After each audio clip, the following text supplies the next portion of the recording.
Estamos de volta, mais uma vez, para continuarmos com o texto de Atos dos Apóstolos, esse livro surpreendente sobre a obra do Espírito Santo em meio à Igreja, revelando o poder de Deus através da autoridade do nome de Jesus Cristo.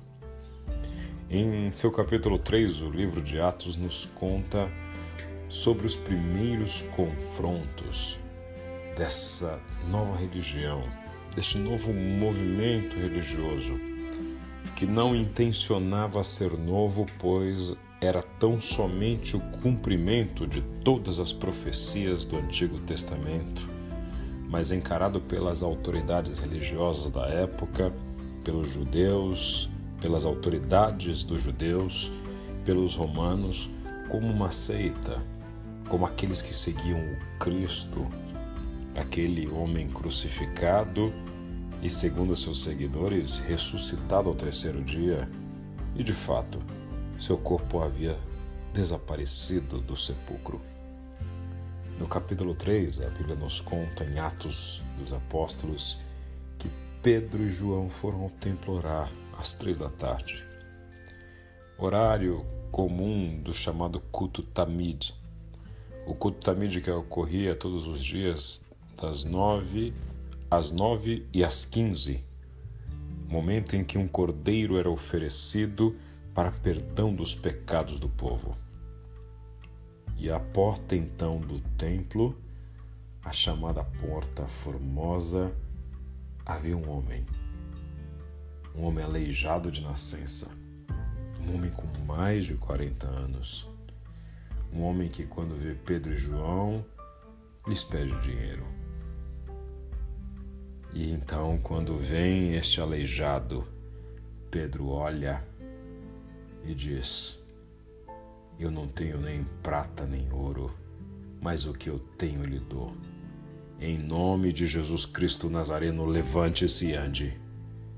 Então o aleijado recebe o toque na mão de Pedro, que o ajuda a levantar-se. E no mesmo instante, aquele homem dá um salto e começa a andar, caminhando, saltando e louvando a Deus, entra no templo. Essa entrada do templo é simbólica, pois devemos nos lembrar de que, de acordo com as designações da lei, e lá em Levítico 21, versículo 17, nós vemos isso, aleijados não podiam entrar no templo. Aleijados não podiam participar da vida religiosa na sua plenitude, pois não faziam parte deste público que poderia adentrar o local santo que era o templo. No entanto, Deus faz um milagre através de Pedro e João. E então os homens ao redor ficam perplexos. Pessoas acorrem àquele lugar. E mais uma vez, Deus age no meio do povo através de Jesus. Pedro aproveita o ensejo daquela multidão que acorria ao local e começa então a falar que não tinha sido ele ou João quem havia feito aquele milagre, mas o Deus de Abraão, de Isaque e de Jacó, que glorificou seu servo Jesus. E este santo, a quem eles mataram em troca de um assassino liberto, este Jesus que ressuscitou dos mortos, este Jesus cura enfermos. É interessante notar que este milagre começa com um ato singelo. Este milagre ele tem espaço porque Pedro e João decidem, ao entrar no templo, olhar para um mendigo. E faço essa afirmação para que nós não nos esqueçamos de olhar para os mendigos. A população de rua em São Paulo cresceu nos últimos anos como nunca na história desta cidade. Uma população de rua que, segundo alguns estudos, pode chegar a 40 mil pessoas. Gente que tem na calçada fria e fétida o seu colchão. Pedro e João não perdem a oportunidade de pararem de darem atenção àquele mendigo e de dizerem a ele aquilo que de fato transformava a sua vida. Me lembro de um missionário que conheci, hindu, que trabalhava na região da Cracolândia, e nunca mais me esqueci de suas palavras ao dizer: quando algum mendigo lhe pedir dinheiro na rua, ele não está querendo somente dinheiro. Talvez o que ele mais precise é que você olhe nos seus olhos, pergunte o seu nome, diga que vai orar por ele. Desde então tenho exercitado este hábito e as experiências têm sido das mais ricas, porque de fato, mendigos não são parte do mobiliário urbano da cidade. Mendigos não são postes, relógios de rua, termômetros. Mendigos não são vira-latas. Mendigos continuam sendo gente como eu e você, reproduzindo a imagem de Deus, ainda que de uma forma destruída, mastigada pelo sofrimento, pela dor, pela pobreza, pelo vício. Deus ainda tem interesse nos mendigos. E Deus ainda faz milagres nos dias de hoje.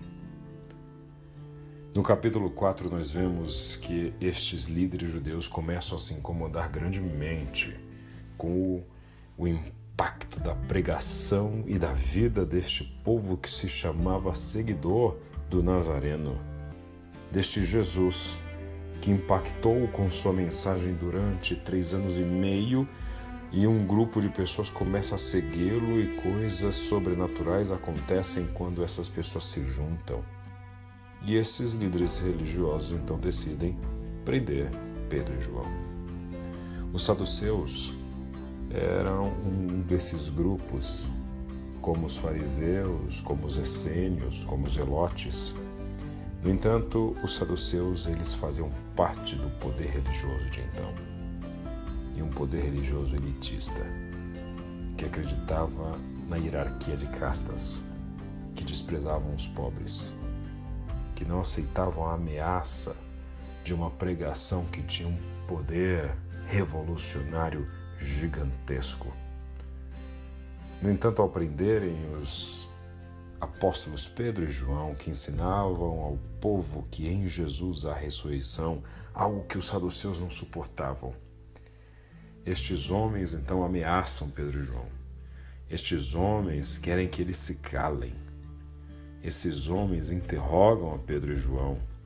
No entanto, em ousadia, Pedro diz aquilo que está em Salmo 118. A pedra que vocês rejeitaram se tornou a pedra angular. Não há salvação em nenhum outro. Não há nenhum outro nome debaixo do céu em toda a humanidade por meio do qual devamos ser salvos. Esta coragem e ousadia de Pedro e João deixam admirados esses líderes, pois percebem que Pedro e João são homens comuns, sem instrução religiosa formal, homens de certa forma até incultos. Essa ousadia os impressiona. E então percebemos que sempre a coragem e a ousadia vão estar relacionadas a gente que tem uma convicção profunda em relação à mensagem que está propagando. Só consegue demonstrar esta coragem e ousadia quem de fato acredita profundamente naquela mensagem, ainda que esta mensagem que propaga, ainda que este valor que defende, possa lhe trazer o risco de perdas, de sofrimento. No entanto, quando esta convicção não é uma convicção cega, mas se apoia em uma mensagem poderosa, o impacto é impossível, inclusive, de ser medido.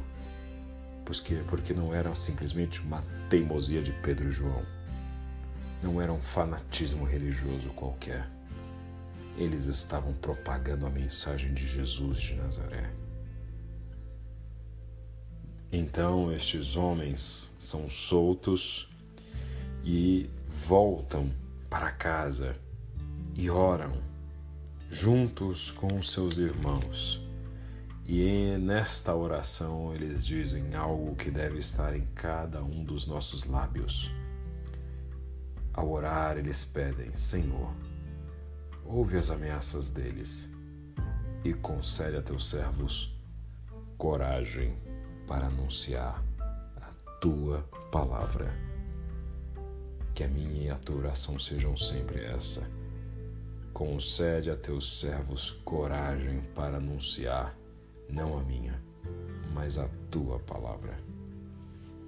E ainda então continua o livro de Atos nos contando a história de Barnabé, conhecido como Barnabé, o seu apanágio, que significa filho do encorajamento, mas tendo como nome de nascença José, da tribo de Levi, nascido na ilha de Chipre. Este Barnabé, o qual será citado em mais algumas vezes aqui no livro de Atos e em mais alguns textos bíblicos, este Barnabé vendeu um campo que possuía e entregou o dinheiro aos apóstolos. Este Barnabé era um homem cheio do Espírito Santo, generoso. Este Barnabé esteve envolvido em mais algumas histórias permeadas no Novo Testamento que demonstram a sua piedade, seu compromisso com o Senhor. E é interessante notar que no final deste capítulo 4 nos conta Lucas sobre a generosidade deste homem ao vender um campo que possuía para entregar o dinheiro aos apóstolos a fim de compartilhar com toda a igreja. Postura que se contrapõe a Ananias e Safira, os primeiros personagens do capítulo 5. Relembrando a história de Ananias e Safira, este homem e sua mulher vendem uma propriedade. Como faziam parte da igreja, quiseram seguir o exemplo de Barnabé e levar o dinheiro desta venda de uma propriedade aos pés dos apóstolos. No entanto, eles decidem utilizar-se de uma estratagema. Eles decidem dizer aos apóstolos que haviam vendido por um valor menor. Até porque entregar tudo aos pés dos apóstolos era muito dinheiro. Existia uma preocupação, e digamos, até legítima, de que no mundo instável da Roma do primeiro século, da Palestina do primeiro século, seria prudente guardar parte deste dinheiro.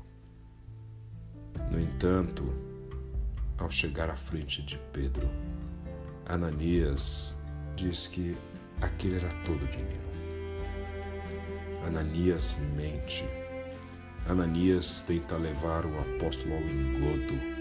Ananias quer transparecer uma imagem de piedade quando na verdade seu coração estava cheio daquilo que Satanás pode colocar no coração humano, que é esta avareza, ganância. Junta a isso pitadas de um homem e de uma mulher que queriam fazer a imagem de probos, de piedosos, ao dizerem que ali estava todo o dinheiro da propriedade. Por isso é que Pedro diz: por que você deixou Satanás encher seu coração? Você mentiu por Espírito Santo. A propriedade era sua e você podia vender como quisesse, e depois de vender o dinheiro era seu, para entregar ou não. Como você pode fazer uma coisa dessas? Você não mentiu para nós, você mentiu para Deus. Ao ouvir isso, Ananias morre. Um grande temor se apodera de todos, e 3 horas depois, vem a sua mulher à igreja. Ao chegar ao templo, Pedro lhe pergunta: esse valor que você está depositando é o que você e seu marido receberam pelo terreno? E ela responde: sim, esse foi todo o valor. E Pedro mais uma vez diz: como é que vocês decidiram conspirar para pôr à prova o Espírito Santo? Os homens que sepultaram teu marido estão à porta e também levaram você. No mesmo instante ela cai no chão e morre.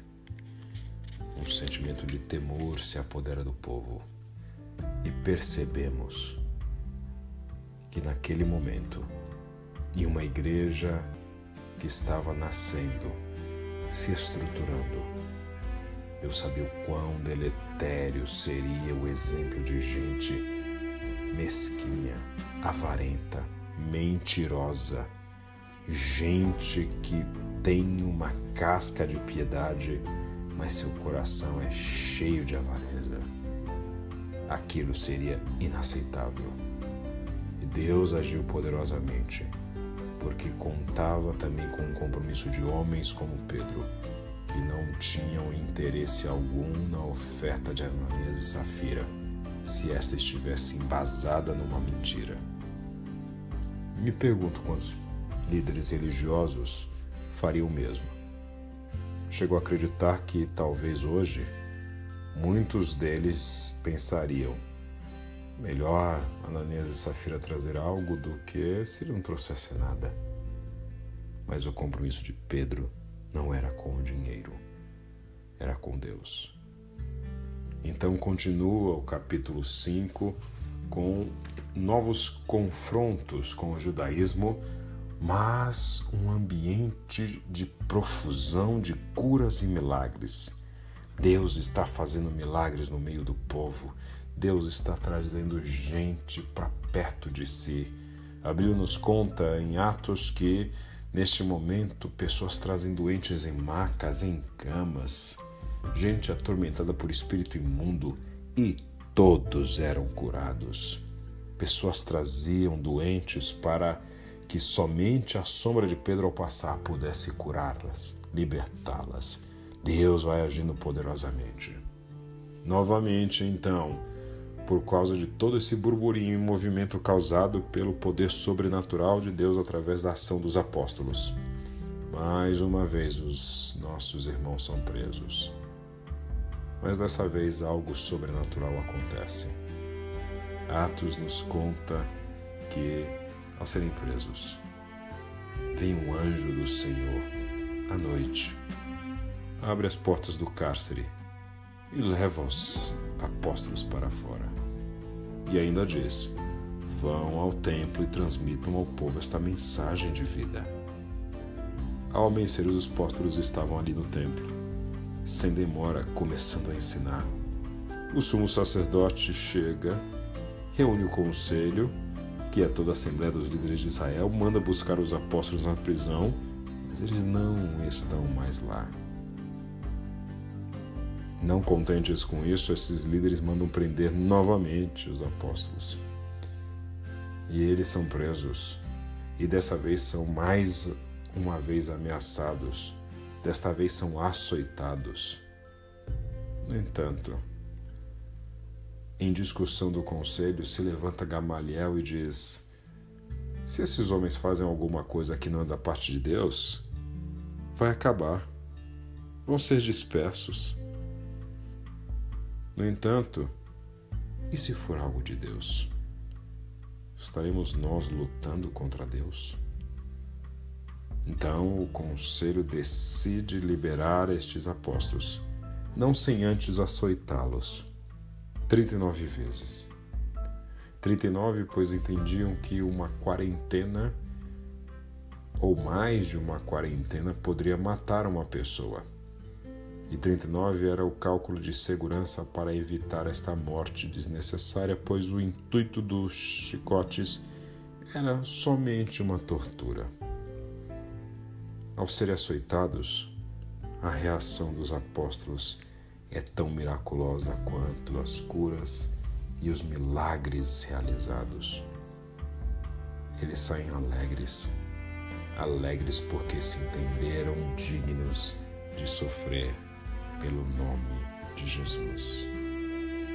Nestes 3 capítulos, nós vemos a obra do Senhor através de seu povo. E a mensagem que compartilho com você para reflexão, olhando este movimento nestes 3 capítulos, é que quando Deus decide agir, Ele age mesmo que haja resistência humana e satânica. A resistência dos homens e do inferno não serão capazes de parar a obra de Deus, porque Ele age não somente apesar, mas Deus também age por meio de líderes que resistem à sua obra. Ao tomar essas atitudes, esses sacerdotes, esses líderes judeus, só estavam estimulando mais ainda estes homens a seguirem a Deus. Só estavam gerando os novos milagres e maravilhas. Só estavam fazendo com que este povo se apegasse mais ainda ao Jesus ressurreto, sabendo que este Jesus estava compartilhando com eles seu sofrimento, para que também um dia viesse a compartilhar a sua glória. Deus demonstra através deste povo, gente inculta e letrada, como disseram os líderes judeus, que Ele não precisa de gente hábil, que Ele não precisa de gente poderosa, que Ele não precisa de gente de berço ou sobrenome de peso. Ele só precisa de gente corajosa.